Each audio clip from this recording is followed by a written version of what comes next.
बिस्मिल्लाहिर्रहमानिर्रहीम। अस्सलामुअलैकुम स्टूडेंट्स। आज हम एक्सरसाइज 4.3 क्लास 9 की न्यू बुक की क्वेश्चन नंबर 1 को सॉल्व करेंगे। इसमें हमने क्या करना है, HCF फाइंड करना है। किस मेथड से फाइंड करना है? फैक्टराइजेशन वाले मेथड से हमने क्या करना है, फाइंड करना है HCF। फर्स्ट पार्ट है हमारे पास 21x² 35xy²। इसका हमने फाइंड करना है HCF। सबसे पहले हम 21 के फैक्टर्स लिखते हैं। वो क्या आएंगे? 21 हमें पता है हमारे पास होता है 7 × 3। ओके, x² है, अगर हम इसको अलग अलग करके लिखें तो x × x लिख सकते हैं। ये y एज इट इज़ आ गया। अब 75 क्या होता है? 7 × 5, 7 5 दा 35। x मल्टीप्लाई y का स्क्वायर था, इसको हम लिख देंगे y × y। अब इनमें कॉमन फैक्टर कौन से आ रहे हैं ये देखें अगर आप, तो ये जो 7 है ये इन दोनों में क्या है? कॉमन है। ये x भी इन दोनों में क्या आ रहा है? कॉमन है। और ये y भी इन दोनों में क्या आ रहा है? कॉमन आ रहा है। इसका मतलब है कॉमन फैक्टर आ गया हमारे पास 7xy। HCF क्या होगा? जो भी कॉमन फैक्टर्स आते हैं अगर हम उनको मल्टीप्लाई करवा दें तो हमारा होता है HCF। एक ही कॉमन फैक्टर है तो यही इसका क्या होगा? HCF होगा। अगर एक से ये तीनों को हमने मल्टीप्लाई करवा दिया ना, तो ये हमारे पास क्या आ गया? HCF आ गया। ओके, अगर लेट्स सपोज 3 भी कॉमन होता तो 7 को 3 से मल्टीप्लाई करते 21 आ जाता, लेकिन 3 कॉमन नहीं आ रहा या 5 कॉमन नहीं आ रहा, तो 7xy हमारे पास क्या होगा? HCF होगा। अब हम चलते हैं इसके सेकंड पार्ट की तरफ। सेकंड पार्ट में हमारे पास 4x² - 9y² और है 2x² - 3xy। सबसे पहले हम इसको लिख लेते हैं 4, इसको लिख सकते हैं 2x² और 9y² को लिख सकते हैं 3y²। हमें पता है कि a² - b² किसके बराबर होता है? a + b। ये वाला फार्मूला था जो हमारे पास a² - b² बराबर था a + b and a - b। ये हमारे पास फार्मूला था a + b a - b बराबर होता है a² - b²। अब इसमें देखो ये a² है, ये b² है, तो जब हम इसको लिखेंगे तो ये क्या आ जाएगा हमारे पास?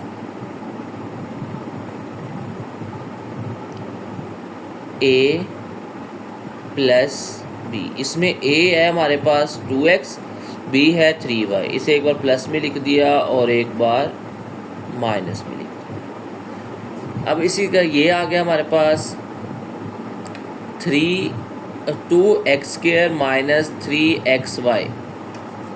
इसको जब हम करेंगे तो ये हमारे पास आ जाएगा, इन दोनों में से x कॉमन आ रहा है, बाकी क्या रह जाएगा? 2x - 3y, क्योंकि ये x कॉमन चला गया, ये x² था, एक x कॉमन चला गया, एक x रह जाएगा। तो अगर आप गौर करो आप, तो आपको नज़र आएगा कि ये जो 2x - 3y 2x - 3y दोनों में से क्या आ रहा है? कॉमन फैक्टर आ रहा है 2x - 3y। तो यही हमारा क्या होगा? HCF होगा, क्योंकि एक ही कॉमन फैक्टर है। अगर एक से ज़्यादा होते तो हम उसको मल्टीप्लाई करके HCF आ जाता। अब हम करते हैं इसका सेकंड हो गया थर्ड पार्ट। ये हमारे पास इसका third part x³ - 1 x² + x + 1। ये दो वैल्यू। अब इसको तो देखें ना आप, हमारे पास x³ - 1, इसको हम लिख सकते हैं x³ - 3 - 1 की पावर 3। a का क्यूब माइनस b का क्यूब। हमने फार्मूला पढ़ा हुआ है, फार्मूला हमारे पास क्या होता था, a माइनस बी ए का square minus A B plus B का स्क्वायर, ये फार्मूला था हमारे पास। तो ये आ जाएगा x माइनस 1 एक्स का स्क्वायर माइनस एक्स प्लस 1। अगर आप कहते हैं तो मैं फार्मूला ऊपर लिख देता हूँ, ताकि पिछले क्वेश्चन में हमने वैसे यूज़ किया था, a का क्यूब माइनस बी का क्यूब इधर प्लस आता है, बराबर होता है a माइनस बी ए का square plus A B plus B का स्क्वायर। ये हमारे पास फार्मूला था। अब देखो इस तरह वो लिखा हुआ था, हमने उसको इस तरह एक्सप्लेन करके लिखा है, a माइनस बी ए का square plus A B plus B का स्क्वायर। ओके, राइट साइड पे अगर दूसरी जो हमारे पास एक्सप्रेशन है वो तो सिंपल यही है,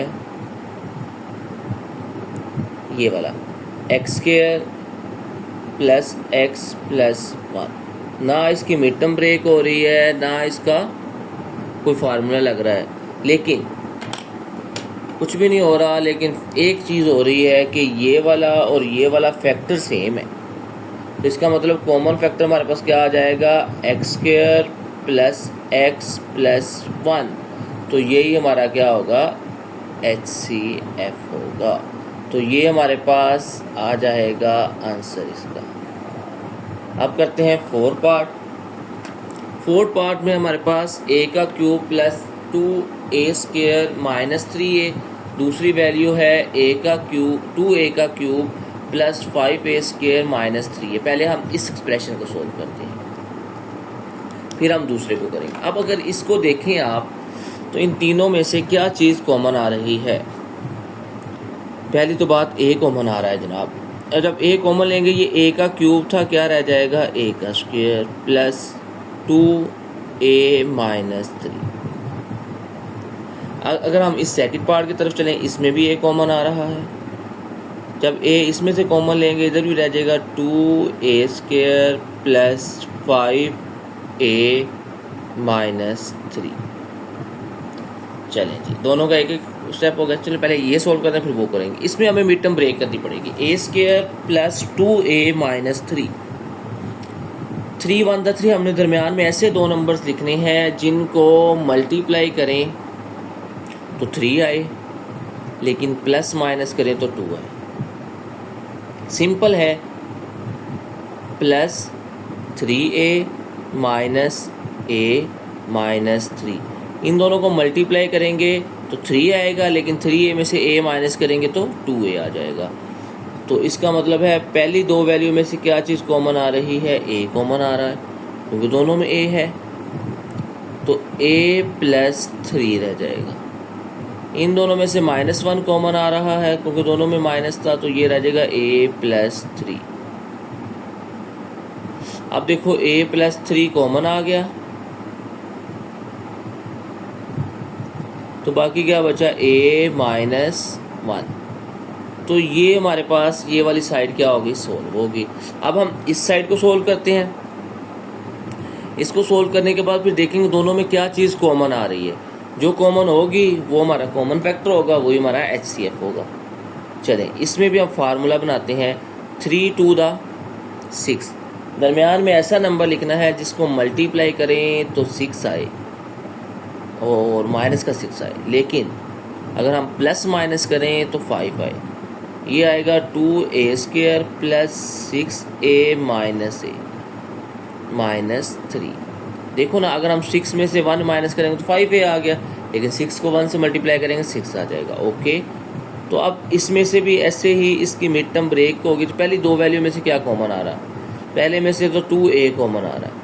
जब 2a कॉमन लेंगे तो इधर तो रह गया a, 2 के टेबल में 6 कहाँ पे आता है, 3 पे आता है, और ये तो कॉमन चला गया। इसमें से क्या कॉमन आ रहा है, इसमें भी -1 कॉमन आ रहा है, तो a प्लस 3 आ जाएगा। आप अगर आप गौर करो तो a प्लस 3 तो दोनों में से क्या है, ये a तो बाहर वाला आ गया, ये वाला। अब इन दोनों में से a+3 कॉमन आ गया, तो बाकी क्या रह जाएगा हमारे पास 2a - 1। अब अगर आप गौर करो, इसमें आ रहा है a+3 a-1, इसमें आ रहा है a+3 2a-1। इसका मतलब दोनों में एक तो a है और एक a+3 आ रहा है दोनों में। देखो ना, a और a+3, a और a+3, a+3, a+3, ये दोनों में क्या आ रहा है, कॉमन आ रहा है, तो ये हमारा कॉमन फैक्टर आ गया। तो अगर हम चाहे इसको ऐसे लिखते हैं या अगर हम इसको मल्टीप्लाई करवा दें तो ये आ जाएगा a से मल्टीप्लाई होगा a का स्क्वायर, a 3 से मल्टीप्लाई होगा 3a। इसको ये भी इधर अगर लिख लेते a × a+3 तो वो भी ठीक था। अगर हम ऐसे मल्टीप्लाई करके लिखते हैं तो ये भी ठीक है। ये हमारा 4 पार्ट भी कंप्लीट हो गया। अब हम करते हैं इसका 5 और 6 पार्ट। अच्छा, क्वेश्चन नंबर 1 का 5th पार्ट है हमारे पास t² - 3t - 4। फर्स्ट एक्सप्रेशन ये है, सेकंड एक्सप्रेशन है t² + 5t + 4, और थर्ड वाला एक्सप्रेशन है हमारे पास t² - 1। इन तीनों को हमने सोल्व करना है।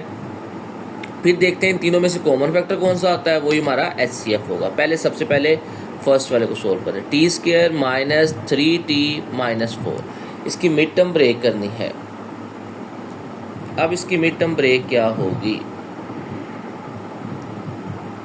अच्छा जी, सोचें ज़रा। तो आपको देखें ना, 4 × 1 = 4। अब हमने दरमियान में ऐसा डिजिट लिखना है जिसको मल्टीप्लाई करें तो 4 आए, और प्लस माइनस करें तो 3 आए। ओके, तो ये हमने लिख दिया t² - 4t + t - 1। अब देखो, पहली दो वैल्यू में से क्या कॉमन आ रहा है, t कॉमन आ रहा है, तो ये रह जाएगा t - 4। इन दोनों में से अगर देखो तो प्लस का 1 कॉमन आ रहा है, तो ये भी क्या रह जाएगा, t - 4। ठीक है। अच्छा जी, अब t - 4 t - 4 दोनों में से क्या आ गया, कॉमन आ गया। बाकी क्या रह जाएगा, t + 1। ये हमने फर्स्ट वाला पार्ट सोल्व कर दिया, फर्स्ट वाला एक्सप्रेशन सोल्व कर दिया। अब सेकंड वाले एक्सप्रेशन की तरफ चलते हैं, t² + 5t + 4। इसको अगर हम करें तो t², अब हमने दरमियान में ऐसा नंबर लिखना है कि जिसको मल्टीप्लाई करें तो 4 आए, 4t आए, और ऐड करें तो 5 आए। तो ये हमारे पास आ जाएगा 4t + t। इन दोनों को प्लस करेंगे तो 5t आएगा, इन दोनों को मल्टीप्लाई करेंगे तो हमारे पास 4t आ जाएगा। अब पहली दो वैल्यू में से क्या चीज़ कॉमन आ रही है, इन दोनों को अगर आप गौर करो तो एक तो t कॉमन आ रहा है पहली दो वैल्यू में से, तो इधर क्या रह जाएगा, t + 1 रह जाएगा। अब इन दोनों में से अगर आप गौर करो तो प्लस का 4 कॉमन आ रहा है, तो इसमें क्या रह जाएगा, t + 1। तो t + 1 कॉमन आ गया, तो बाकी रह गया, ये देखो ये कॉमन आ गया, तो बाकी रह जाएगा t + 4। ये हमारे पास इसका सेकंड टर्म भी सॉल्व होगी। अब चलते हैं थर्ड टर्म की तरफ या थर्ड एक्सप्रेशन की तरफ। वो है हमारे पास t² - 1। इसको हम ऐसे लिख सकते हैं, कैसे, t² - 1 का स्क्वायर। अब हमें पता है a का स्क्वायर - b का स्क्वायर किसके बराबर होता है, a + b, a - b। अब गौर करना है आपने, क्या गौर करना है कि तीनों टर्म में कौन सी चीज़ कॉमन आ रही है। पहली है हमारे पास t - 4 t + 1, दूसरी है t + 1 t + 4, तीसरी है t + 1 t - 4। अगर आप गौर करो, t + 1 t + 1 t + 1, तीनों में t + 1 कॉमन आ रहा है और कोई भी कॉमन नहीं है। तो इसका मतलब कॉमन फैक्टर हमारे पास इसका क्या आ गया, t + 1। एक ही टर्म है तो यही हमारा क्या होगा, HCF होता है। क्योंकि HCF होता है कॉमन फैक्टर जो आते हैं उन्हें मल्टीप्लाई कर दो, जब कॉमन फैक्टर ये एक होगा तो वही HCF होगा। नेक्स्ट चलते हैं अब इसका 6 पार्ट की तरफ। इसमें भी 3 टर्म्स हैं। पहली है x² plus 15x plus 56, second वाली है x² plus 5x minus 24, third है x² प्लस 8x। चलें सबसे पहले हम फर्स्ट टर्म को सोल्व करते हैं। x² plus 15x plus 56। अब हमने दरमियान में ऐसे दो नंबर लिखने हैं जिनको मल्टीप्लाई करें तो 56 आए, प्लस करें तो 15 आए। सिंपल, 8 7 दा 56, x² plus 7x plus 8x plus 56। 8 को 7 से मल्टीप्लाई करें तो 56 आता है, 8 में 7 ऐड करें तो 15 आता है। अब फर्स्ट वाली दो वैल्यू में से क्या चीज़ कॉमन आ रही है? x कॉमन आ रहा है, x प्लस 7। इन दोनों में से 8 कॉमन आ रहा है, x प्लस 7। अब अगर आप गौर करो तो x प्लस 7 दोनों में से क्या आ रहा है? कॉमन आ रहा है। तो बाकी क्या बच जाएगा? अगर हमने ये वाला कॉमन ले लिया फैक्टर, ये वाला, तो बाकी बचेगा x प्लस 8।